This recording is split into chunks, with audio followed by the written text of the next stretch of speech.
Hey, it's Jake Gagne. Thanks for watching MotoAmerica on YouTube. Be sure to like and subscribe. Keep tuning in.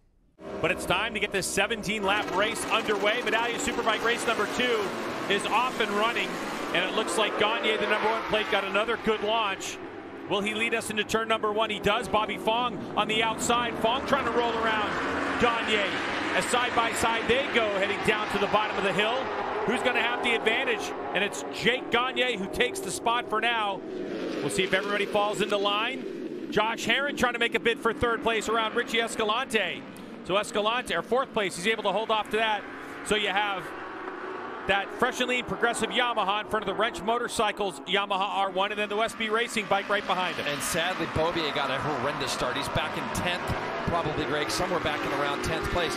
The guy that's the winner here right now, though, is Bobby Fong. I felt like he had some pace yesterday.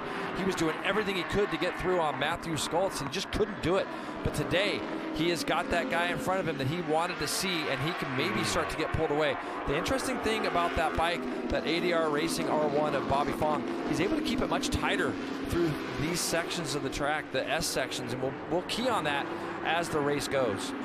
In fourth place is Richie Escalante on that Vision Wheel M4 X-Star Suzuki.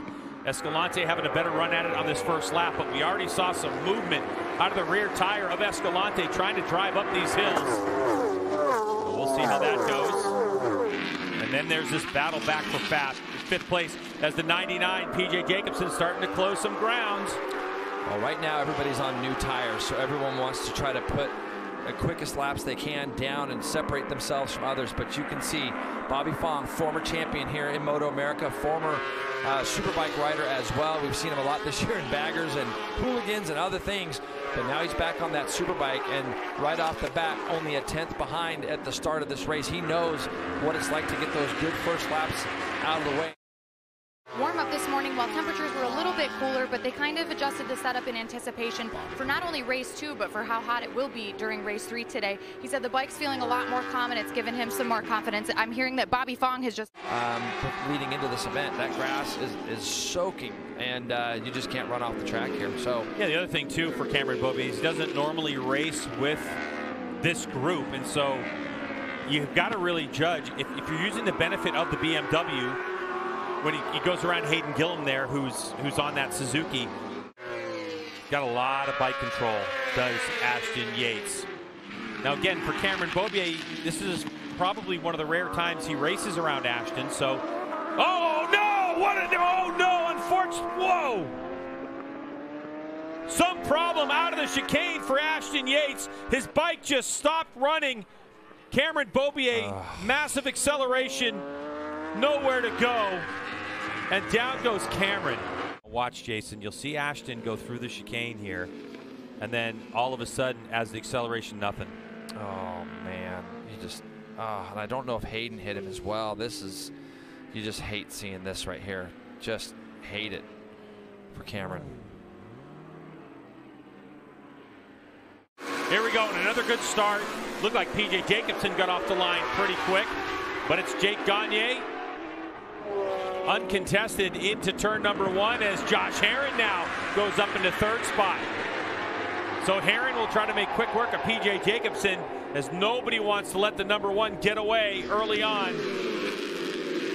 Yeah, that BMW gets over, and you just look at Herrin, he's riding around the outside, trying to ride around the outside of PJ. PJ closes the door in that turn 4 area, but again, that BMW, I love how it goes up over that wheelie hill in front of all of our spectators on the hill over there. Watching PJ, the bike looks super smooth, the same shot. And before this, Gagne had a little bit of a gap on that battle for second place. But look what it's done, Greg. We're going to have 5 to go this time by, and it's drawn everybody closer. Now, if PJ can get through turn 1, as well as I know he can, as he pulls up alongside Gagne, is he going to have a shot at it? If he can get through here, he might be able to do something with Gagne up in that turn 3 area. It's all about how the bike gets up over that little ride. And he's going to lose a lot of time here, it looks like, and possibly split 3. So Herrin just falling off the back of those leaders as Escalante is now trying to look for a way to get through on Skoltz. I mean, he can see his first podium beckoning just right up there in front of him. And Escalante doing all he can. But again, Greg, it's just so difficult. They're all fighting the same thing right now. They're all fighting from that point where you're off throttle and you're just picking the throttle up, having the grip to go forward. Some of these guys could probably get on the gas a little sooner or a little bit earlier, but they can't. So not sure where Richie was able to make that pass, but he's going to have to put in a lap here to get himself up onto the back of Herrin to try to do anything with the number 2, because he has stretched it out just a little bit. Herrin back in the 43s. 43. Race cut short, but he'll have another go at it. But will P.J. Jacobsen have a go at Jake Gagne? And you can see the influence of a pit board. You talk about him all the time. You can see how Gagne went into turn 7 a lot tighter than he had been any of the other laps. I expect to see the same thing from him going into the chicane, Greg, because he knows he's got +0 on his board as it looks like they're trying to get Escalante fired back up. But as the leaders go into this turn 12 section, 12, 13, and 14, this turn 14 right-hander is blind. And again, PJ sideways through 13. If they come out of here, this is going to be a wide open 4th gear left-hand kink, and let's see if Gagne kind of positions himself to the, yep, he went tight into there, Greg. He's controlling that apex speed at the bottom. Now he's got to get out of here well and clean the last corner and hope that he doesn't see that Tyler's BMW pull up alongside of him on the run to the flag. That same line for Gagne through the chicane, up and over that curbing. Gets it up on the meat of the tire. Look at the drive. This is where Jake Gagne has been superior. The final corner and the run to the checkered flag, and it's going to be Gagne 2 for 2 at pit race so far this weekend. P.J. Jacobsen in 2nd, Josh Herrin 3rd. Another podium for the Ducati rider, and Ashton Yates on the last lap. He tosses it away.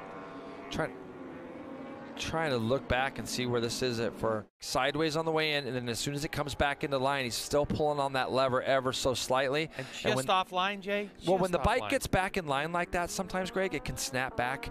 And 0.2 of a second, the margin of victory over PJ. Josh Herrin right there in 3rd. Let's get down to Hannah to victory lane. Jake Gagne is 2 for 2 this weekend.